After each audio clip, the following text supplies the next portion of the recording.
Daftar nenek moyang Yesus Kristus. Inilah daftar nenek moyang Yesus Kristus, anak Daud, anak Abraham. Abraham mempunyai anak Ishak. Ishak mempunyai anak Yakub. Yakub mempunyai anak Yehuda dan saudara-saudaranya. Yehuda mempunyai anak Peres dan Serah dari Tamar. Peres mempunyai anak Hesron. Hesron mempunyai anak Ram. Ram mempunyai anak Aminadab. Aminadab mempunyai anak Nahason. Nahason mempunyai anak Salmon. Salmon mempunyai anak Boas dari Rahab. Boas mempunyai anak Obed dari Rut. Obed mempunyai anak Isai. Isai mempunyai anak Raja Daud. Daud mempunyai anak Salomo dari istri Uria. Salomo mempunyai anak Rehabeam. Rehabeam mempunyai anak Abia. Abia mempunyai anak Asa. Asa mempunyai anak Yosafat. Yosafat mempunyai anak Yoram. Yoram mempunyai anak Usia. Usia mempunyai anak Yotam. Yotam mempunyai anak Ahaz. Ahaz mempunyai anak Hizkia. Hizkia mempunyai anak Manasya. Manasya mempunyai anak Amon. Amon mempunyai anak Yosia. Yosia mempunyai anak Yekonya dan saudara-saudaranya pada waktu pembuangan ke Babel. Sesudah pembuangan ke Babel, Yekonya mempunyai anak Sealtiel. Sealtiel mempunyai anak Serubabel. Serubabel mempunyai anak Abihud. Abihud mempunyai anak Eliakim. Eliakim mempunyai anak Asor. Asor mempunyai anak Sadok. Sadok mempunyai anak Akim. Akim mempunyai anak Eliud. Eliud mempunyai anak Eleasar. Eleasar mempunyai anak Matan. Matan mempunyai anak Yakub. Yakub mempunyai anak Yusuf suami Maria. Dari Maria lahir Yesus yang disebut Kristus. Jadi seluruhnya ada 14 keturunan dari Abraham sampai Daud, 14 keturunan dari Daud sampai pembuangan ke Babel, dan 14 keturunan dari pembuangan ke Babel sampai Kristus. Kelahiran Yesus Kristus. Kelahiran Yesus Kristus adalah seperti berikut. Pada waktu Maria, ibunya, bertunangan dengan Yusuf sebelum mereka hidup sebagai suami istri, ia didapati mengandung dari Roh Kudus. Karena Yusuf suaminya seorang yang benar dan tidak mau mencemarkan nama istrinya di depan umum, ia bermaksud menceraikannya dengan diam-diam. Namun, ketika ia mempertimbangkan maksud itu, malaikat Tuhan tampak kepadanya dalam mimpi dan berkata, "Yusuf, anak Daud, janganlah engkau takut mengambil Maria sebagai istrimu, sebab anak yang di dalam kandungannya adalah dari Roh Kudus. Ia akan melahirkan anak laki-laki dan engkau akan menamakan dia Yesus, karena dialah yang akan menyelamatkan umatnya dari dosa-dosa mereka." Semuanya itu terjadi supaya digenapi yang difirmankan Tuhan melalui nabi. Sesungguhnya anak darah itu akan mengandung dan melahirkan seorang anak laki-laki, dan mereka akan menamakan dia Immanuel, yang berarti Allah beserta kita. Sesudah bangun dari tidurnya, Yusuf berbuat seperti yang diperintahkan malaikat Tuhan itu kepadanya. Ia mengambil Maria sebagai istrinya, tetapi tidak bersetubuh dengannya sampai Maria melahirkan seorang anak laki-laki, dan Yusuf menamakan dia Yesus. Kelahiran Yesus.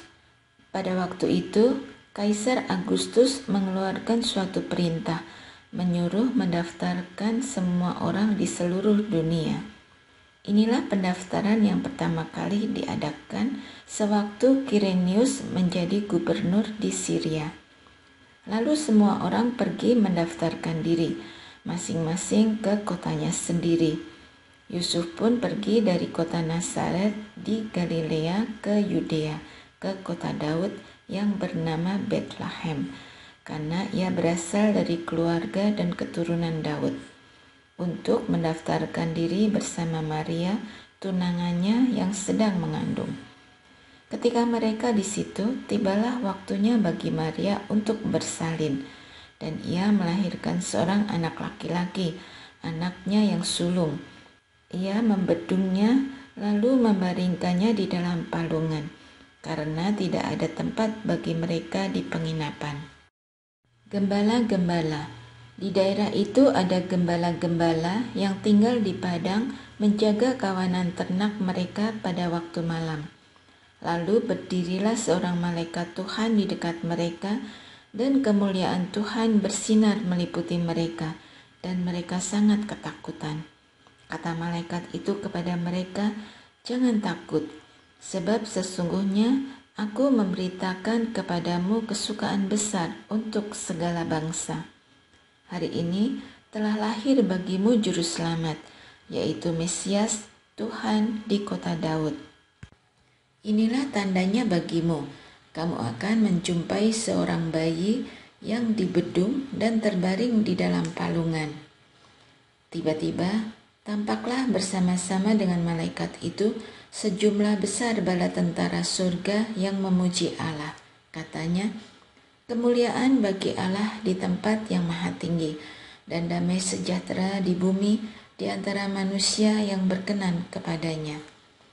Setelah malaikat-malaikat itu meninggalkan mereka dan kembali ke surga, gembala-gembala itu berkata seorang kepada yang lain, "Marilah sekarang kita pergi ke Betlehem untuk melihat apa yang terjadi di sana, seperti yang diberitahukan Tuhan kepada kita." Lalu mereka cepat-cepat berangkat dan menjumpai Maria dan Yusuf serta bayi yang berbaring di dalam palungan. Ketika mereka melihatnya, mereka memberitahukan apa yang telah dikatakan kepada mereka tentang anak itu. Semua orang yang mendengarnya heran tentang apa yang dikatakan gembala-gembala itu kepada mereka. Namun Maria menyimpan semua hal itu di dalam hatinya dan merenungkannya. Kemudian kembalilah gembala-gembala itu sambil memuji dan memuliakan Allah, karena segala sesuatu yang telah mereka dengar dan mereka lihat, semuanya sesuai dengan apa yang telah dikatakan kepada mereka. Yesus disunat dan diserahkan kepada Tuhan. Ketika genap 8 hari dan ia harus disunatkan, ia diberi nama Yesus, yaitu nama yang disebut oleh malaikat sebelum ia dikandung ibunya. Lalu ketika tiba waktu penahiran mereka menurut hukum Musa, mereka membawa dia ke Yerusalem untuk menyerahkannya kepada Tuhan. Seperti ada tertulis dalam hukum Tuhan, semua anak laki-laki sulung harus dikuduskan bagi Tuhan, dan untuk mempersembahkan kurban menurut apa yang difirmankan dalam hukum Tuhan, yaitu sepasang burung tekukur atau 2 ekor anak burung merpati. Adalah di Yerusalem seorang bernama Simeon. Ia seorang yang benar dan saleh, yang menantikan penghiburan bagi Israel, dan Roh Kudus ada di atasnya. Kepadanya telah dinyatakan oleh Roh Kudus bahwa ia tidak akan mati sebelum ia melihat Mesias dari Tuhan. Ia datang ke bait Allah oleh Roh Kudus. Ketika Yesus, anak itu, dibawa masuk oleh orang tuanya untuk melakukan kepadanya apa yang ditentukan hukum Taurat, ia menyambut anak itu dan menggendongnya sambil memuji Allah. Katanya, "Sekarang Tuhan, biarkanlah hamba-Mu ini pergi dalam damai, sesuai dengan firman-Mu. Sebab mataku telah melihat keselamatan yang datang dari-Mu, yang telah Engkau sediakan di hadapan segala bangsa, yaitu terang yang menjadi penyataanmu bagi bangsa-bangsa lain dan menjadi kemuliaan bagi umatmu Israel. Ayah dan ibunya heran akan segala sesuatu yang dikatakan tentang dia. Lalu Simeon memberkati mereka dan berkata kepada Maria, ibu anak itu, "Sesungguhnya anak ini ditentukan untuk menjatuhkan dan membangkitkan banyak orang di Israel, dan untuk menjadi suatu tanda yang menimbulkan perbantahan, supaya menjadi nyata pikiran hati banyak orang. Suatu pedang juga akan menembus jiwamu sendiri." Ada pula seorang nabiah bernama Hana, anak perempuan Fanuel dari suku Asyir.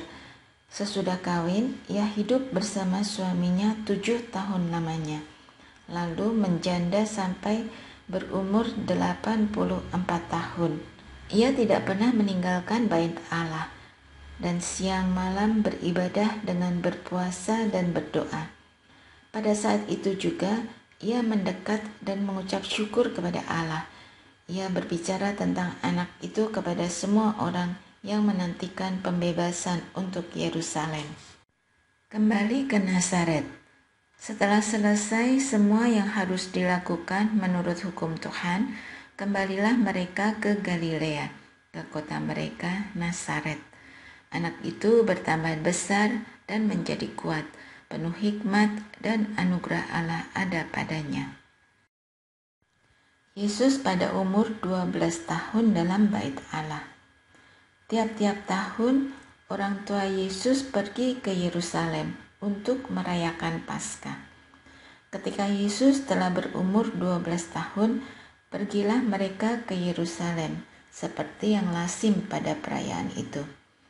Ketika hari-hari itu berakhir, sementara mereka berjalan pulang, tinggallah Yesus anak itu di Yerusalem tanpa diketahui orang tuanya, karena mereka menyangka bahwa ia ada di antara orang-orang seperjalanan mereka.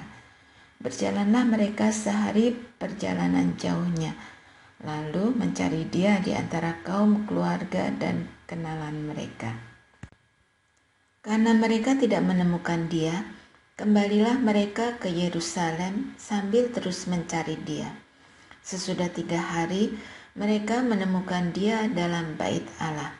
Ia sedang duduk di tengah-tengah para guru agama, sambil mendengarkan mereka dan mengajukan pertanyaan-pertanyaan kepada mereka. Semua orang yang mendengar dia sangat heran akan kecerdasannya dan jawaban-jawaban yang diberikannya. Ketika orang tuanya melihat dia, tercenganglah mereka. Lalu kata ibunya, "Nak, mengapa engkau berbuat demikian terhadap kami? Lihat, bapakmu dan aku dengan cemas mencari engkau." Jawabnya kepada mereka, "Mengapa kamu mencari aku? Tidakkah kamu tahu bahwa aku harus berada di dalam rumah Bapakku?" Namun mereka tidak mengerti apa yang dikatakannya kepada mereka. Lalu ia pulang bersama mereka ke Nazaret dan tetap hidup dalam asuhan mereka. Ibunya pun menyimpan semua hal itu di dalam hatinya. Yesus makin dewasa dan bertambah hikmatnya, dan makin dikasihi oleh Allah dan manusia. Yohanes Pembaptis. Dalam tahun ke-15 pemerintahan Kaisar Tiberius, ketika Pontius Pilatus menjadi gubernur Yudea dan Herodes raja wilayah Galilea, Filipus saudaranya raja wilayah Iturea dan Trakonitis, dan Lisanias raja wilayah Abilene. Pada waktu Hanas dan Kayafas menjadi imam besar, datanglah firman Allah kepada Yohanes, anak Sakaria di padang gurun. Lalu datanglah Yohanes ke seluruh daerah Yordan dan memberitakan baptisan tobat untuk pengampunan dosa, seperti ada tertulis dalam kitab nubuat-nubuat Yesaya. Ada suara yang berseru-seru di padang gurun, "Persiapkanlah jalan untuk Tuhan, luruskanlah jalan raya baginya. Setiap lembah akan ditimbun, setiap gunung dan bukit diratakan, yang berliku-liku diluruskan, yang berlekuk-lekuk dijadikan jalan rata, dan semua orang akan melihat keselamatan dari Allah. Lalu ia berkata kepada orang banyak yang berdatangan untuk dibaptis olehnya, "Hai kamu keturunan ular berbisa, siapakah yang memperingatkan kamu supaya melarikan diri dari murka yang akan datang? Jadi, hasilkanlah buah-buah yang sesuai dengan pertobatan. Jangan mulai berkata dalam hatimu, Abraham adalah bapa leluhur kami. Karena aku berkata kepadamu, Allah dapat menjadikan anak-anak bagi Abraham dari batu-batu ini. Kapak sudah tersedia pada akar pohon, dan setiap pohon yang tidak menghasilkan buah yang baik akan ditebang dan dibuang ke dalam api." Orang banyak bertanya kepadanya, "Jika demikian, apakah yang harus kami perbuat?" Jawabnya kepada mereka, "Siapa yang mempunyai 2 helai baju, hendaklah ia membaginya dengan yang tidak punya.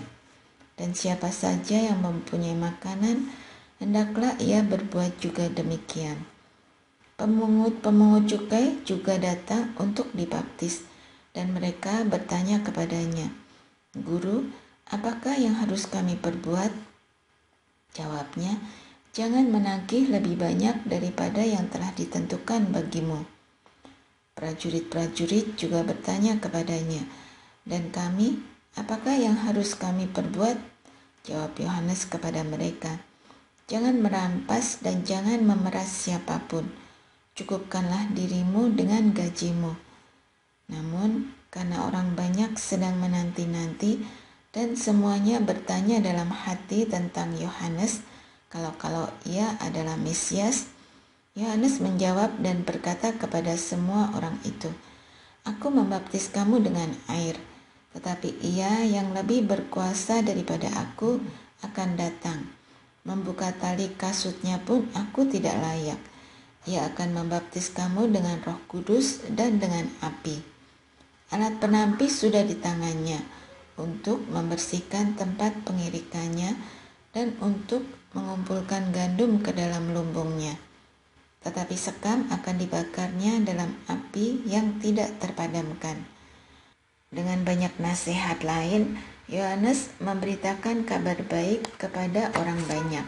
Akan tetapi, setelah Herodes, raja wilayah itu, ditegur olehnya berkenaan dengan Herodias, istri saudaranya, dan karena segala kejahatan lain yang dilakukannya, raja itu menambah kejahatannya dengan menjebloskan Yohanes ke dalam penjara.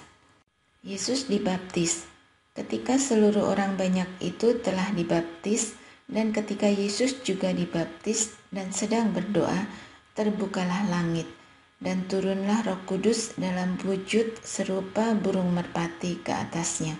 Terdengarlah suara dari langit, "Engkaulah anakku yang terkasih, kepadamulah aku berkenan." Silsilah Yesus. Ketika Yesus memulai pekerjaannya, ia berumur kira-kira 30 tahun, dan menurut anggapan orang, ia adalah anak Yusuf, anak Eli, anak Matat, anak Lewi, anak Malki, anak Yanai, anak Yusuf, anak Matitia, anak Amos, anak Nahum, anak Hesli, anak Nagai, anak Maat, anak Matitia, anak Simei, anak Yosek, anak Yoda, anak Yohanan, anak Resa, anak Serubabel, anak Sealtiel, anak Neri, anak Malki, anak Adi, anak Kosam, anak Elmadam, anak Er, anak Yesua, anak Eliezer, anak Yorim, anak Matat, anak Lewi, anak Simeon, anak Yehuda, anak Yusuf, anak Yonam, anak Eliakim, anak Melea, anak Mina, anak Matata, anak Natan, anak Daud, anak Isai, anak Obed, anak Boas, anak Salmon, anak Nahason, anak Aminadab, anak Admin, anak Arni, anak Hesron, anak Peres, anak Yehuda, anak Yakub, anak Ishak, anak Abraham, anak Terah, anak Nahor, anak Serug, anak Rehu, anak Peleg, anak Eber, anak Selah, anak Kenan, anak